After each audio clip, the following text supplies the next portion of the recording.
به المجيد وفي الفرقان الحميد. بسم الله الرحمن الرحيم.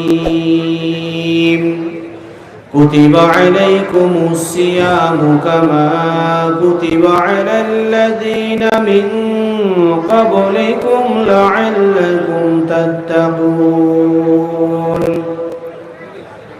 وقال النبي صلى الله تعالى عليه وسلم: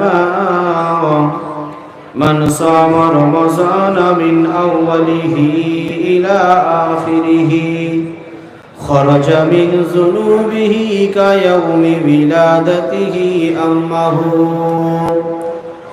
إن الله وملائكته يصلون على النبي يا أيها الذين آمنوا صلوا عليه وسلموا تسليما. اللهم صل وسلم جل جلاله بارك على عبدك رسول الكريم رحمة للعالمين شافع المذنبين سيدنا مولانا نبينا محمد وآل البيت أولاد الذرية والأزواج وصحبه أجمعين كما صليت وسلمت وباركت ورحمت على سيدنا إبراهيم وعلى آل سيدنا إبراهيم إنك حميد مجيد. الحمد لله. সমস্ত প্রশংসা সেই মহান আল্লাহ সুবহানাহু ওয়া তাআলার দরবারে জানাই, যে মহান আল্লাহ পাক আমাদেরকে ভালোবেসে মোহাব্বত করে জামানার মুর্শিদ হযরত মাওলানা সাহুল সিঙ্গাপুর রহমাতুল্লাহ আলাইহির জন্মভূমিতে সেই মহান আল্লাহ পাক আমাদের সকলকে আসার ও বসার মতো তৌফিক দান করেছেন। সেই জন্য করে দুনিয়ার কোনো মানুষকে খুশি করার জন্য নয়, একমাত্র আমার সৃষ্টিকর্তাকে খুশি করার জন্য সকলেই জবানটা ছেড়ে দিয়ে উচ্চ আওয়াজে শুকরিয়া আদায় করি, বলি আলহামদুলিল্লাহ। এতগুলো মানুষ, আওয়াজটা ভালো হলো না, জোরে হবে না আলহামদুলিল্লাহ? তার পরে পরে জানাই অগণিত দরুদ ও সালাম সেই বিশ্ব নেতার প্রতি, সেই বিশ্ব রাসূলের প্রতি আমরা সকলে পড়ি সাল্লাল্লাহু আলাইহি ওয়াসাল্লাম। ভাই, আমি অধম গুনাহগার আপনাদের সম্মুখে দাঁড়িয়েছি আল্লাহর রাসূলের হুকুমে এবং 5 কামেল মসজিদের নেক দোয়ার বাবরকতে। আল্লাহ পাক যদি কিছু বলিয়ে নেন তবে ইনশাআল্লাহ দুই একটা কথা অল্প সময় আলোচনা করব। একটা বিষয় আমাদের মাথায় রাখা দরকার, আমাদের সম্মুখে পবিত্র রমজানুল মুবারক মাস আগত। অতএব আমার আপনার জেনে রাখা দরকার, আমার আপনার বোঝা দরকার যে পবিত্র রমজানুল মুবারক মাসে আমরা রোজা রাখবো কেন? পবিত্র রমজানুল মুবারক মাসে আল্লাহ পাক বান্দার প্রতি রোজাকে ফরজ করেছেন কেন? কি সূত্রে আমরা রোজা রাখবো, কি কারণে আমরা রোজা রাখবো, এই বিষয়বস্তু আমাদেরকে একটু চিন্তা ভাবনা করা দরকার, আমাদের একটু ভাবা দরকার। কেননা আল্লাহ রাসূল সাল্লাল্লাহু তাআলা আলাইহি ওয়াসাল্লাম এক সময় সাহাবাদের সামনে বক্তব্য দিতে দিতে আল্লাহ রাসূল বলছেন, মাজা ইয়াস্তাকবিলুকুম ওয়া মাজা তাস্তাকবিলু। আল্লাহ রাসূল সাল্লাল্লাহু তাআলা আলাইহি ওয়াসাল্লাম বলছেন, ও কौन आ रहा है और तुम किसके सामने जा रहे हो? সৈয়দনা ওমর ফারুক রাদিয়াল্লাহু তাআলা আনহু সঙ্গে সঙ্গে দাঁড়িয়ে গিয়েছিলেন। জোরে বলুন সুবহানাল্লাহ। আল্লাহ রাসূলকে জিজ্ঞাসা করলেন, ইয়া রাসূলুল্লাহ, ইয়া হাবিবাল্লাহ, আও ওয়াহিয়ান নাজা, ইয়া রাসূলুল্লাহ, কি আপনার প্রতি কোনো ওহী নাজিল হয়েছে? আল্লাহ রাসূল বললেন, লাম, নাম, না, আমার প্রতি ওহী নাজিল হয়নি। ওমর ফারুক আবার জিজ্ঞাসা করলেন, ইয়া রাসূলুল্লাহ, ইয়া হাবিবাল্লাহ, আদুবুন হাজার, কি আমাদের প্রতি কোনো দুশমন হামলা করবে?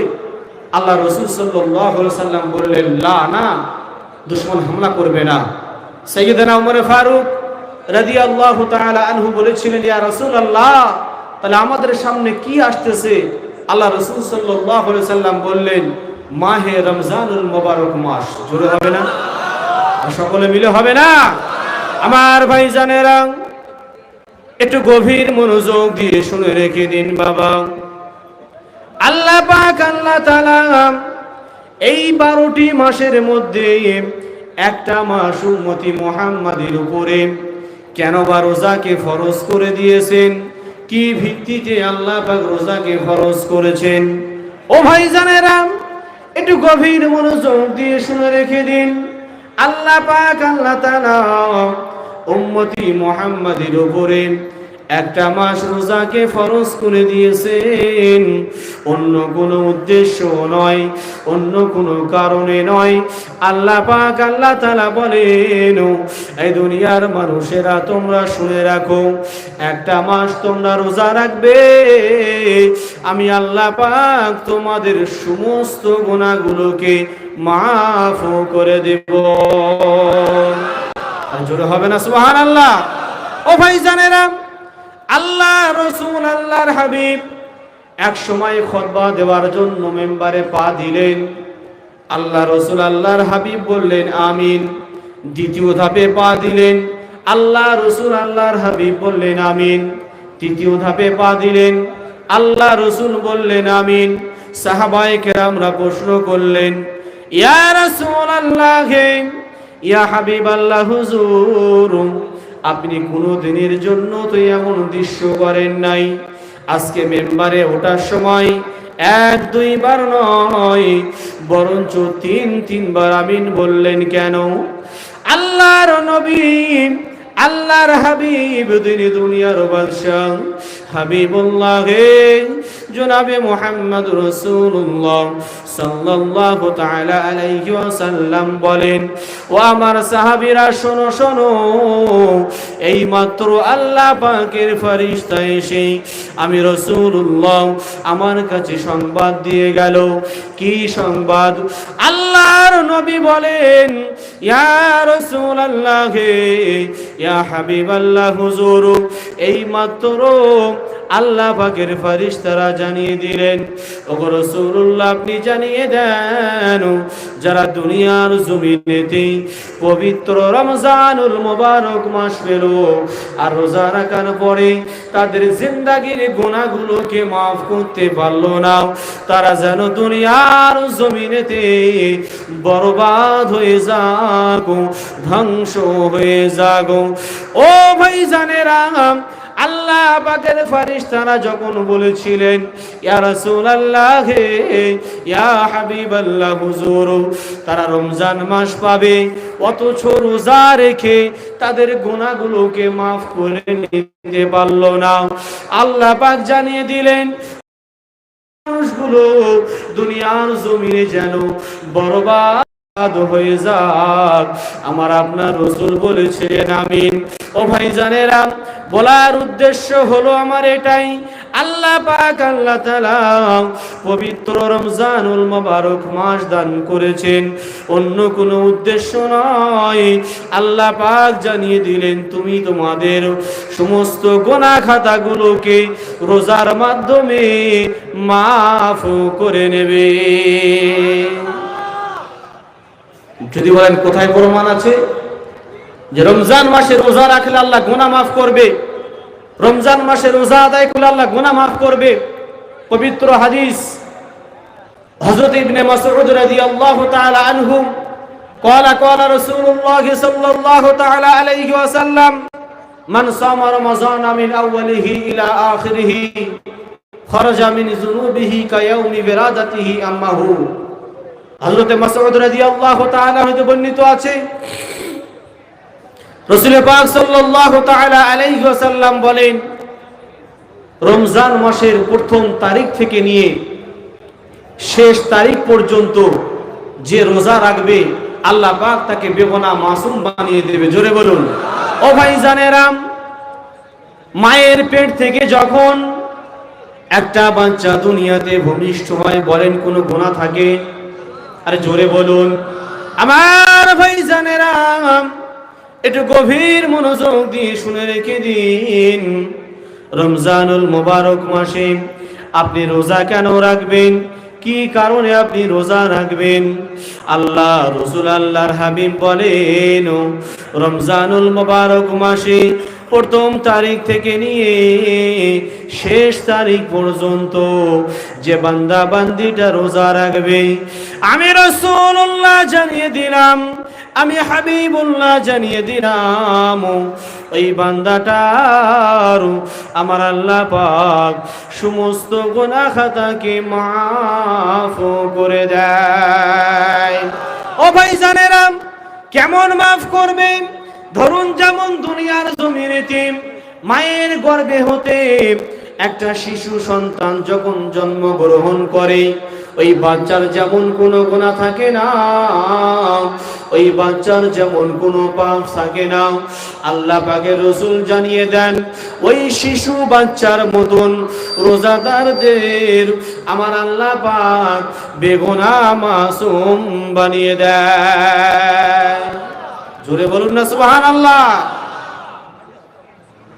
রমজান মাসে রোজা এই জন্য করে আমাদের রাখতে হবে যে একটা মাস আল্লাহ পাক আল্লাহ সুবহানাহু ওয়া তাআলা রমজানুল মুবারক মাস আমাদেরকে দান করেছেন, অন্য কোনো উদ্দেশ্য নয়, অন্য কোনো ভিত্তিতে নয়, যে বান্দা তুমি রোজা রাখবে আর রোজা রাখার কারণে আমি আল্লাহ তোমার সমস্ত গুনাহকে মাফ করব। সুবহানাল্লাহ বলেন।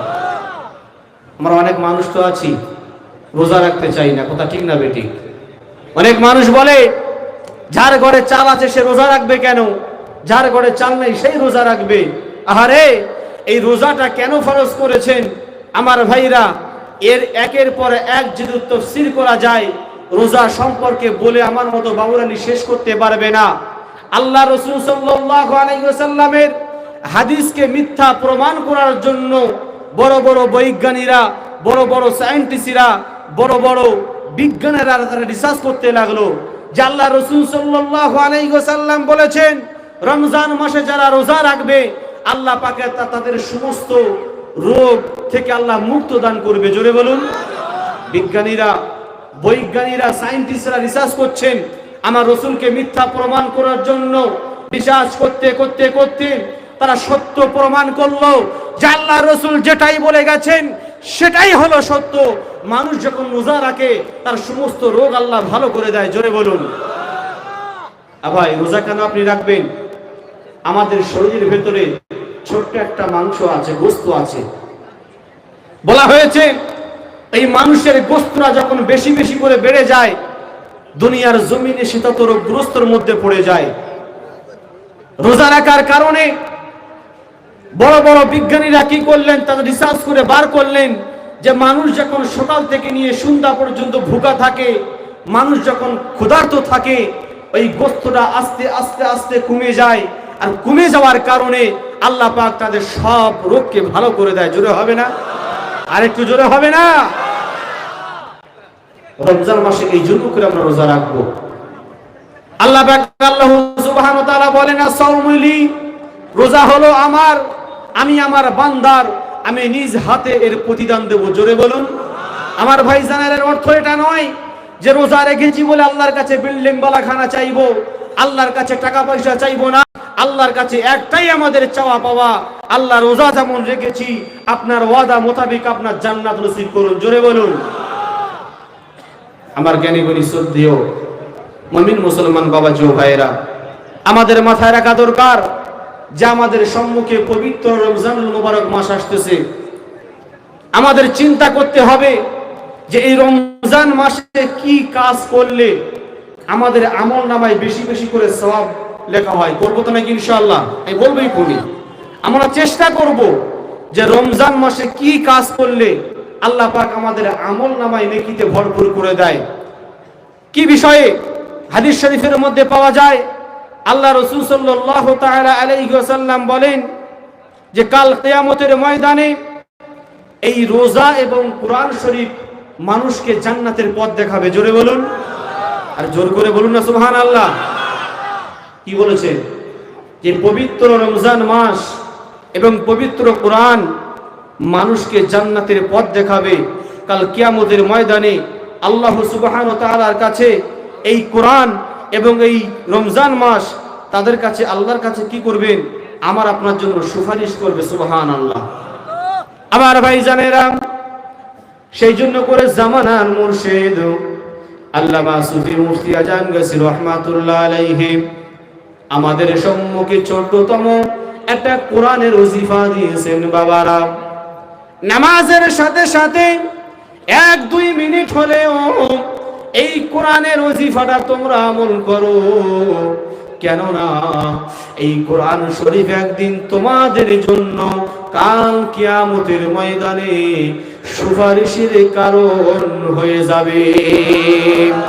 ও ভাইজানেরা, জামানার কামিলিন, জামানার মুর্শিদ আল্লামা সুফি মুফতি আজান গাছি রহমাতুল্লাহ আলাইহি এই জন্য করে ওজিফাটা দিয়েছেন। ও ভাই বলেন, আমরা অনেক মানুষ এখানে অনেক পাওয়া যায়, কোরআন পড়তে পারি না, কোরআনের অক্ষর চিনতে পারি না, কিন্তু অনেক পীর ভাই পীর বোন এখানে এমন আছে যে তারা কিছু পারুক চাই না পারুক সূরা ফাতিহা, সূরা ইখলাস, ফালাক, নাস মুখস্থ আছে কিনা? আরে জোরে বলুন। আমার ভাইরা, পবিত্র রমজান মাসে আমি আপনাদেরকে বলবো, এটাই যদি আমল করতে পারেন, এটাই কাল কিয়ামতের ময়দানে আমার আপনার জন্য নাজাতের জরিয়া হয়ে যাবে। কাল কিয়ামতের ময়দানে আমি আপনি যখন বিপদে পড়ে যাব, এই পবিত্র কোরআন শরীফ আমার সামনে হাজির হবে। জোরে বলুন, ও রব্বুল আলামিন আল্লাহ পাক, দাঁড়িয়ে যান, দাঁড়িয়ে যান, আপনার এই বান্দাটা রোজা রেখে কষ্ট করে এই পবিত্র কোরআন তেলাওয়াত করেছিল। জোরে বলুন। আমার ভাইরা, আল্লাহ পাকের কাছে বলবেন, ও রব্বুল আলামিন আল্লাহ পাক, আপনি আজকে একে নাজাত দিয়ে দেন, কেননা কত কষ্ট করে সেই সকাল থেকে নিয়ে না খেয়ে না পান করে তারা ভুকা ছিল। শুধু তাই নয়, ভুকা থাকার পরে পরে পবিত্র কোরআন তেলাওয়াত করেছিল। ও ভাইজানেরা, এই পবিত্র কোরআন বলবেন, ও রব্বুল আলামিন আল্লাহ পাক, দুনিয়ার জমিনে আপনার বান্দা যেমন রোজা রেখে কোরআনের হক আদায় করেছেন, আজকে আপনার হক আপনি পালন করুন, আপনার হক আপনার বান্দার প্রতি আপনি পাইয়ে দিন। এই কোরআন আমার আপনার জন্য জান্নাতের রাস্তা দেখিয়ে দেবে। রোজা রাখবেন কেন? আল্লাহ রাসূল আল্লাহর হাবিব বলেন, ও রব্বুল আলামিন আল্লাহ পাক, আপনার বান্দাটা দুনিয়ার জমিনে খাটাখাটনি করেছিল, দুনিয়াদারি করেছিল, ক্লান্ত শরীর নিয়ে বান্দা যখন বিছানায় ঘুমোতে যায়, আল্লাহ রাসূল আল্লাহর হাবিব বলেন, আল্লাহ পাক ওই সময় ফেরেশতাদেরকে ডাক দিয়ে বলেন, ও আমার মালায়েকা ফেরেশতা, চলে যাও, চলে যাও, আমার ওই বান্দাটা রমজান মাসে রোজা রেখে দিল, দুনিয়ার জমিনে কত কষ্ট করলো, রোজা রাখা অবস্থায় কাজকর্ম করিল, আমার বান্দা দেখো দেখো ভোকা পেট নিয়ে, ক্ষুধার্ত পেট নিয়ে আমার বান্দা যখন বিছানায় শুয়ে পড়বে, আমার বান্দা যতক্ষণ শুয়ে থাকবে আমার বান্দার আমল নামাতে সওয়াব লিখতে থাকো। আরে জোরে বলুন। আল্লাহ রাসূল আল্লাহর হাবিব আরো বলেন, কাল কিয়ামতের ময়দানে বান্দা যখন বিপদে পড়ে যাবে, আমার আপনার জন্য এই রোজা যে আমরা রেখেছি, এই রোজা রাখার কারণে এই রোজাটা আমার আপনার জন্য ঢাল হয়ে দাঁড়িয়ে যাবে। আল্লাহ, আপনার বান্দা কত কষ্ট করে রোজা পালন করেছে, রোজা রেখেছে, আল্লাহ আপনি আপনার বান্দাকে নাজাতের জরিয়া করে দেন। জোরে বলুন। ও ভাইজানেরা, দুনিয়ার জমিনে আপনি নামাজ পড়বেন, লোক দেখানো হতে পারে, আপনি হজ করবেন, লোক দেখানো হতে পারে, আপনি যাকাত দেবেন, লোক দেখানো হতে পারে, আপনি দুনিয়াবি যত আমল আছে আপনি লোক দেখানো করতে পারেন। আমার আল্লাহ সুবহানাহু ওয়া তাআলা ডাক দিয়ে বলেন, আমার বান্দা রোজা হলো এমন একটা ইবাদত, এটা লোক দেখানো হতে পারে না। রোজা শুধু আমার জন্য, আমার বান্দা আমারই ভয়ে রাখে। জোরে বলুন, আমার বান্দা শুধু রোজা আমার জন্যই রাখে, লোক দেখানোর জন্য নয়। কেন? রোজার মাসে রোজা রেখে আমি যদি মনে করতাম ঘরের ভিতরে গিয়ে পানি পান করতে পারতাম, কথা ঠিক না বেটি? আর জোরে বলুন, আমি যদি মনে করতাম ঘরের ভিতরে গিয়ে বিবিকে ডেকে বলতাম বিবি ভাত দাও, ভাত খাবো, আবার সমাজের সামনে লোক দেখানো রোজা রাখবো, আমি করতে পারতাম কিনা বলেন? তাই আল্লাহ সুবহানাহু ওয়া তাআলা ডাক দিয়ে বলেন, রোজা হলো এমন একটা ইবাদত, এটা দুনিয়াবি লোক দেখানোর জন্য করা যায় না, এটা একমাত্র আমি আল্লাহ আমার জন্য আমার বান্দারা রাখে। জোরে বলুন, আমার ফেরেশতারা তোমরা সাক্ষী থাকো, আমার বান্দা যখন আমারই জন্য রোজা রেখেছে, আমি আমার বান্দার জান্নাত নসিব করে দেব। জোরে বলুন। তাহলে আমাদের সম্মুখে সেই পবিত্র রমজানুল মুবারক মাস, আমাদের মাথায় রাখতে হবে যে রোজাটা একদিন আমার আপনার জন্য ঢাল হবে।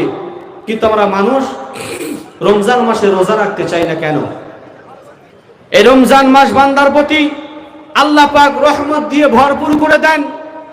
কেন? আপনি রমজান মাসে যদি 1 টাকা দান করেন, আল্লাহ সুবহানাহু ওয়া তাআলা আপনার আমল নামাতে 70 টাকা সওয়াব দেবেন। জোরে বলুন। আপনি আজকে যদি 1 টাকা দান করেন, আপনি 1 টাকাই পাবেন, কিন্তু রমজান মাসে যখন দান করবেন, আল্লাহ পাক ওই 1 টাকার বিনিময়ে 70 টাকা বানিয়ে দেবে। জোরে বলুন। আর কি করবেন? রমজান মাসে বেশি বেশি করে নফল নামাজ, বেশি বেশি করে আল্লাহর ইবাদত বান্দাগি করবেন। কেন? একটা ফরজ যদি আপনি আদায় করেন, 70টা ফরজের সওয়াব লিখে দেবেন। জোরে হবে না? আর একটু জোরে হবে না? অনেক মানুষ আমরা আছি, টাকা পয়সা নিয়ে কৃপণতা করি, করবেন না। বেশি বেশি করে রমজান মাসে দান সাদকা খায়রাত করবেন, বেশি বেশি করে আল্লাহর রাস্তায় দান করবেন। কেন? রমজান মাসে যে ফ্যাসিলিটি বান্দার জন্য দিয়েছেন, এই ফ্যাসিলিটি আল্লাহ পাক অন্যান্য মাসে কিন্তু আমাদের আর দেয়নি। সেই জন্য করেই তো জামানার মুর্শিদ আল্লামা সুফি মুফতি আজান গাইসি রহমাতুল্লাহ আলাইহি তিনি বলে গেছেন, বাবারা তোমরা বেশি বেশি করে আল্লাহর ইবাদত বান্দেগি করবে। কেন? বেশি বেশি করে আল্লাহর ইবাদতে মগ্ন থাকবে। কেন? যদি আমাদের জিন্দেগিতে রমজান মাসে পৌঁছে যায়, আর রমজান মাসে যদি আমরা রোজা রাখা অবস্থায় কোরআন তেলাওয়াত অবস্থায় আল্লাহ পাক আমাদেরকে ভালোবেসে দান করেছেন, বেশি বেশি করে আল্লাহ পাক বান্দার প্রতি খুশি হয়ে যান। কেন? ফেরেশতারা আল্লাহ পাক যখন আদম সন্তানদের বানানোর জন্য ডিসিশন নিয়েছিলেন যে আমি আদম সন্তানদেরকে বানাবো, ফেরেশতারা বলেন চলবে না, বানানো হবে না। বলছি কেন? না, আল্লাহ এরা দুনিয়া থেকে নামাজ পড়বে না, আপনার হুকুম মানবে না, রাসূলের তরিকা মানবে না, অতএব আমরা তো আপনার ইবাদত করছি যথেষ্ট, আপনি বানাবেন না। আল্লাহ পাক বলেন আমি যা জানি তোমরা তা জানো না। জোরে আমার ভাইজানেরা, রমজান মাসে রোজা রাখবেন কেন? ও ভাইজানেরা বলেন তো, আমরা যখন রমজান মাসে ইফতারের সময় সুন্দর সুন্দর খাদ্য নিয়ে, ফল পাকড় নিয়ে, ঠান্ডা নিয়ে সামনে যখন বসে থাকি, আমার আল্লাহ পাক বলেন ওই সময়তে আমার বান্দার প্রতি আমি আল্লাহ বেশি বেশি করে খুশি হয়ে যাই। ওই সময় আল্লাহ পাক ফেরেশতাদেরকে ডেকে বলবেন, ও আমার ফেরেশতারা দেখো দেখো, তোমরা যে আদম সন্তান বানাতে নিষেধ করেছিলে, আজকে দেখো আমার বান্দা ভুকা পেট, খালি পেট, সামনে সুন্দর সুন্দর খাদ্য, ফেরেশতারা বলো খায় না কেন? ফেরেশতারা বলবে আল্লাহ আপনার ভয়ে। আল্লাহ বলবে আমার বান্দা কি আমার দেখেছে? বলবে না। তবে খায় না কেন? বান্দা কি জান্নাত দেখেছে? বলবে না। বান্দা কি জাহান্নাম দেখেছে? বলবে না। ও আমার ফেরেশতারা শুনে রেখে দাও, তোমরা যে আদম সন্তান বানাতে নিষেধ করেছিলে, আজকে দেখো দেখো দেখো, যতক্ষণ না হুকুম হবে আমার বান্দা ফানাহার করতে পারবে না। ফারিস্তারা তোমরা সাক্ষী থেকো, আমার বান্দা আমাকে দেখলো না, বিশ্বাস করলো, জান্নাত দেখলো না, বিশ্বাস করলো, জাহান্নাম দেখলো না, বিশ্বাস করলো, না দেখার কারণে আমার হুকুম মেনে আমার বান্দা চলে, আমার বান্দার জীবনের সমস্ত গুনাহগুলোকে আমি আল্লাহ পাক মাফ করে দেব। রোজা রাখবো ইনশাআল্লাহ, সকলে জোরে বলি ইনশাআল্লাহ। আর বেশি বেশি করে রমজান মাসে এই পবিত্র কোরআন তেলাওয়াত করব, করব ইনশাআল্লাহ। জামানার মুর্শিদ যে কাজগুলো বলে গেছেন, নিয়মিত অর্থাৎ বিনা কাজায় 5 ওয়াক্ত নামাজ আর এই কোরআন তেলাওয়াত, হালাল রুজি এবং তাকওয়া, এই 4টে জিনিস মানলে ইনশাআল্লাহ আমরা জান্নাত পেয়েই যাব। জোরে বলুন, মানব তো ইনশাআল্লাহ। আল্লাহ পাক আমাদের প্রত্যেককে শোনার চাইতে বেশি বেশি করে আমল করার তৌফিক দান করেন, সকলে বলুন আল্লাহুম্মা আমিন। হাজারো ব্যথা বেদনার পরে ফিরে আসুনি তুমি আপন ঘরে, হাজারো ব্যথা বেদনার পরে ফিরে আসুনি তুমি আপন ঘরে, দিনের আলো ও তুমি ছড়িয়ে দিতে দিনের আলো ও তুমি ছড়িয়ে দিতে চলে গেলে মদিনায় মক্কা ছেড়ে, হে রাসূল তোমাকে ভুলি আমি কেমন করে, হে রাসূল তোমাকে ভুলি আমি কেমন করে, হাজারো ব্যথা বেদনার পরে ফিরে আসুনি তুমি আপন ঘরে, হাজারো ব্যথা বেদনার পরে ফিরে আসুনি তুমি আপন ঘরে, দিনের আলো ও তুমি ছড়িয়ে দিতে দিনের আলো ও তুমি ছড়িয়ে দিতে চলে গেলে মদিনায় মক্কা ছেড়ে, হে রাসূল তোমাকে ভুলি আমি কেমন করে, হে রাসূল তোমাকে ভুলি আমি কেমন করে।